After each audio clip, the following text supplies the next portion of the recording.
নবী কি জেলে গেছে নাকি বেটা?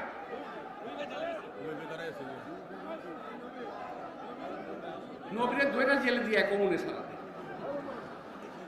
ফাজিল গুলা কথা। আমরা এই কথা করে স্পষ্ট করে বলতে চাই যে বাংলাদেশে কোনো মৌলবাদী দল এখানে ক্ষমতায় আসবে তার কোনো সম্ভাবনা নাই। বাংলাদেশের 52 বছর ইতিহাসে দেখা গেছে যে কখনোই কোনো মৌলবাদী দল তারা ক্ষমতায় আসতে পারেনি, বরঞ্চ তাদের যে শক্তি সেই শক্তি দিন দিন ক্ষীয়মান হয়ে এসেছে।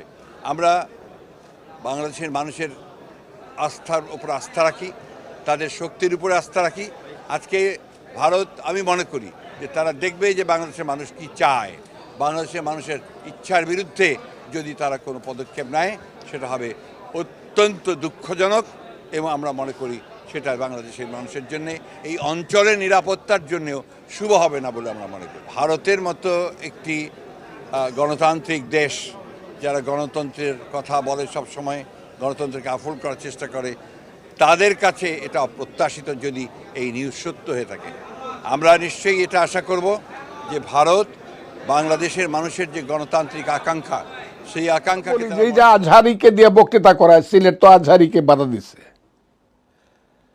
আমি তাদেরকে অসম্মান করতে চাই না। পৃথিবীর কোন দেশে এইভাবে রাতের পর রাত মাইক লাগায় বকে? পৃথিবীর সৌদি আরব, ইরান, ইরাক, সিরিয়া, লেবানন, মিশর, পৃথিবীর পাকিস্তান, পৃথিবীর কোন দেশে এইভাবে মাইক লাগায় সারা রাত শুধু রাজনৈতিক বক্তৃতা হয় যার নাম কয় ইসলাম?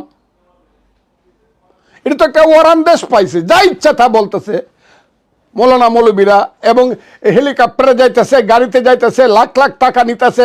এটা তো একটা ব্যবসা বাণিজ্যের ব্যাপার। এবং এরা তো দুনিয়ার সমস্ত কালচার শেষ করে, বাঙালির যে কালচার, শিক্ষা, সংস্কৃতি, নাটক, যাত্রা, গান, বাউল, মাজার সব শেষ করে দিতেছে তারা। কি চায় তারা এই দেশে? কিছু থাকবে না। সমস্ত বাগানে শত ফুল ফুটলে এটা বাগান, শুধু গোলাপ ফুটলে কি এটাকে বাগান কয়? গোলাপের চাষ করছে, কিন্তু 100 রকমের ফুল ফুটলে এটা বাগান। এই দেশে যাত্রা হবে, নাটক হবে, গান হবে, সিনেমা হবে, কবিতা আবৃত্তি হবে, মিলাদ শরীফ হবে, ওয়াজ মাহফিল হবে, দিনের পর দিন সংকীর্তন হবে, দুর্গাপূজা হবে, ঈদ হবে। তাইলে তো এটা বাংলাদেশ। কি করতে চান দেশটাকে? আমি তো সেই বাংলাদেশ চাই। এখানে যেমন গান থাকবে, পুবালি হাওয়া পশ্চিমে যাও কাবার পথে বইয়া, যাওরে বইয়া সেই গরিবের সালাম কানি লইয়া, তেমনি গান থাকবে ভ্রমর কয় গিয়া, শ্রীকৃষ্ণ বিহনে আমার অঙ্গ যায় জ্বলিয়া রে ভ্রমর কয় গিয়া। সব থাকবে, কেউ কাউকে বাধা দিবে না।